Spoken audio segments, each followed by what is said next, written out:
Hello everyone, this is my media studies project. My topic is media and politics. My name is Sayyid Zoha Gufran Ali. My roll number is 2302082.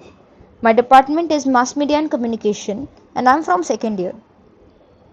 When we talk about media, we need to understand that in today's world, media is somehow existing in a way in everyone's life, and of course, it leads to use and misuse of it. Media is generally considered as a huge box of truth, propaganda, stories, and justice. Whether it is the media channels on television or social media in our smartphones, the apps which are Instagram, Facebook, Twitter, or YouTube. Media has become a medium between the powerhouses like politicians, political figures, and the governments, and the common people or citizens across the globe to tell their problems and their stories to everyone in the world. While on the other hand, politics is one of those topics which are deeply rooted in extreme negativity, bloodshed, and is often bashed for its ugly nature. Politics is a work or idea to govern a country which in real life is nothing less than a plague. Politics is present in every aspect of our daily life. Does not matter how much we try to tag ourselves as apolitical. When media or media studies steps into politics, it has a new job of not only studying politics but also do justice to every aspect of political points by bringing the truth. Though placing truth near politics is a daring and dangerous task. To understand media and its relation with politics, we need to understand three important points or the bullet points: media bias, media decency, and media consolidation. What is media bias? Bias, the action of supporting or opposing a particular person or thing in an unfair way because of allowing personal opinions to influence your judgment. Media bias is very dangerous in media and journalism.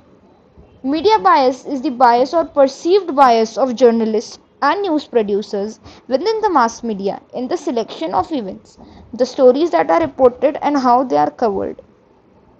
The term generally implies a pervasive or widespread bias violating the standards of journalism rather than the perspective of an individual journalist or article. The level of media bias in different nations is debated. There are also watchdog groups that report on media bias. Now, the job of watchdog groups is very important and they somehow manage the balance between the media bias and the unbiasedness. Bias has been a feature of the mass media since its birth. With the invention of the printing press, expense of early printing equipment restricted media production to a limited number of people. Historians have found that publishers often serve the interest of powerful social groups. Media bias. These are important points in media bias. Practical limitations to media neutrality include the inability of journalists to report all available stories and facts, the requirement that selected facts be linked into a coherent narrative, government influence, including overt and covert censorships. Agenda. Agenda is a setting describes the capacity of the media to focus on particular stories. If a news item is covered frequently and prominently, the audience will regard the issue as more important. That is, its salience will increase.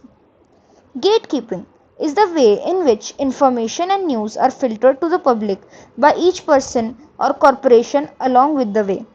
It is the process of culling and crafting countless bits of information into the limited number of messages that reach people every day, and it is the center of the media's role in modern public life.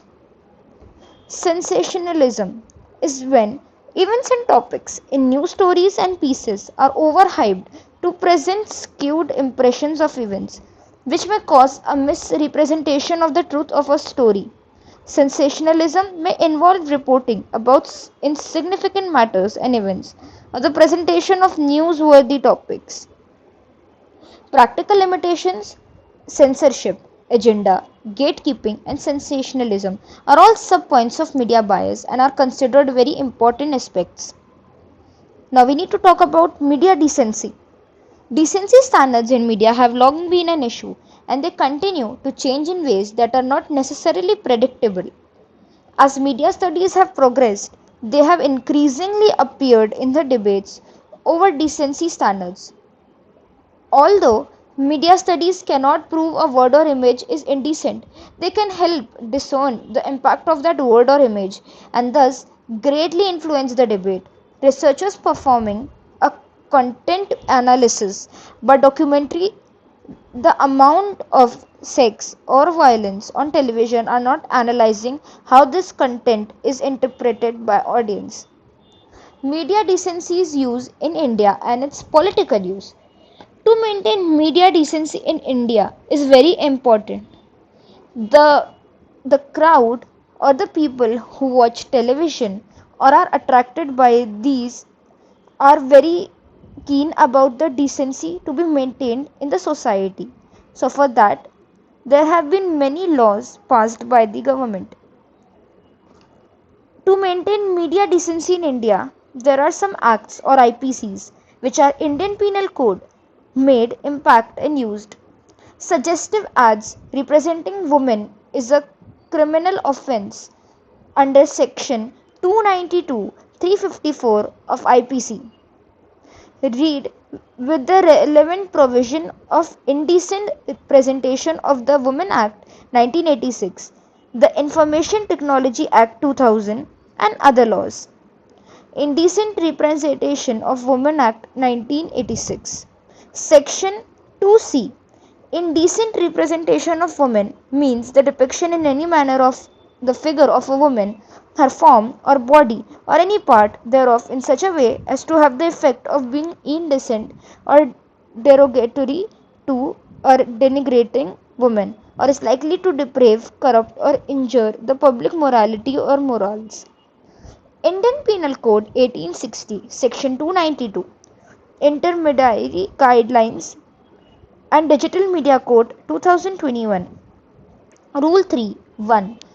Due diligence by any intermediary including social media and significant social media shall observe the following due diligence while discharging its duties, namely, is defamatory, obscene, pornographic, pedophilic, invasive of another's privacy, including bodily privacy, insulting or harassing on the basis of gender, racially or ethnically objectionable, relating or encouraging money laundering or gambling, or otherwise inconsistent with or contrary to the laws in force. All these laws have been passed to protect the decency in our society. Media consolidation. Concentration of media ownership, also known as media consolidation, is a process wherein few individuals or organizations control shares of the mass media. Now, it is very important to understand that media consolidation plays a huge part in the media around us and in our society. When few big names take over on the smaller individuals and organizations and merge them and become a big name, this is when media consolidation takes place. In 2008, Robert LaRose described the landscape of corporate media ownership in the United States of America as an oligopoly, which is a market in which control over an industry lies in the hands of a few large sellers who own a dominant share of the market.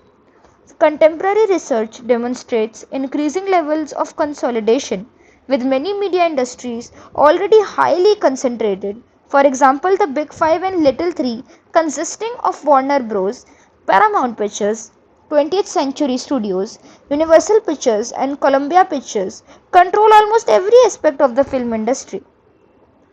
Now, these are some advantages and disadvantages of media consolidation for a better understanding. Let's start with advantages. The first advantage is media for the consumers. The second advantage is minimal government control. The third advantage is diversification. And the fourth advantage is the advantage of converging technologies. Our first advantage is lack of competing viewpoints and perspectives. Second is money versus public interest. The next one is underrepresentation of minorities and women and biased political views. Last one is focus on advertisers. Now, it is very important to understand that there may be some advantages in media consolidation, but the disadvantages are always more heavier than the advantages. Media consolidation can make the society a very bad place, as it is more likely to take our society to dictatorship. Who influences who, media or politics? Now, it is important to understand that both media and politics plays a huge part in each other. While media covers a lot of politics and itself is very political, the political aspects of politics is covered by media, and politics requires media to carry an image in the public. Media bias, decency, or consolidation, all these terms come under media. And when we talk about politics or political influence, it's important to understand that which one is bigger or influential, media or politics. The answer is simple: the power of media in shaping political attitudes. Media does not matter in which form, print, broadcast, or internet, shapes our thinking and our opinion. Media is a quintessential tool, and even political power and personalities use media as a medium to understand, communicate, and influence their public or citizens. Media bias does occur when the news firms or agencies starts to criticize or praise only one political leader or party, which also influences and weakens our own point of view.